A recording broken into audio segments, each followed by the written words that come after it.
আসসালামু আলাইকুম।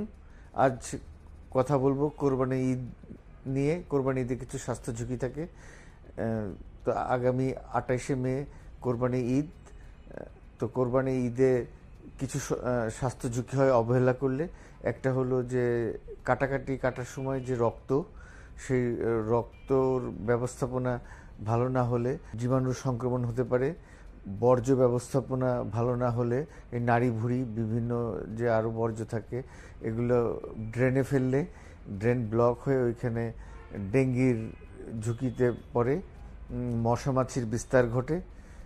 তারপরে আরেকটা হলো যে খাওয়া দাওয়া, অতিরিক্ত খাওয়া দাওয়া করলে, অতিরিক্ত গরু মাংস খাসির মাংস খেলে ডায়াবেটিস, ব্লাড প্রেশারের রুগী, কোলেস্টেরল বেশি রুগী, এদের সমস্যা হয়। গ্যাস্ট্রিকের সমস্যা হয় অনেক সময়। তো এটা সমাধান কি? একটা হলো যে রক্ত যে বের হয়, এটা উচিত হলো গ্লাভস পরে কাজ করা, বুট পরে কাজ করা, অ্যাপ্রন পরে কাজ করা, এবং যত্রতত্র যেখানে সেখানে কোরবানি না দেয়া, একটা নির্দিষ্ট স্থানে, এবং সেটা পরিষ্কার করে ফেলা। এবং পরিষ্কার করতে হবে ব্লিচিং পাউডার বা চুন দিয়ে, পানি দিয়ে ভালো করে ধুয়ে ব্লিচিং পাউডার বা চুন দিয়ে পরিষ্কার করতে হবে। আর বর্জ্য যেটা, সেটা ড্রেনে ফেলা যাবে না, ড্রেন ব্লক হয়ে যাবে।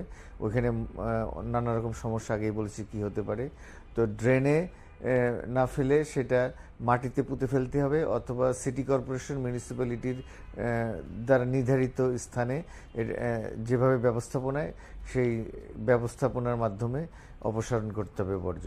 আরেকটা যেটা বলেছিলাম খাওয়া নিয়ে, যে গরু মাংস খাসির মাংস এগুলো পরিমিত খাবেন, কম খাবেন, বেশি খাবেন না, এবং দীর্ঘদিন খাবেন না। তাহলে এই গ্যাস্ট্রিক, প্রেশার, ডায়াবেটিস, কোলেস্ট্রল বেশি, এগুলা ঝুঁকি কমে যাবে। তো কোরবানি ঈদের শুভেচ্ছা জানাচ্ছি সবাইকে।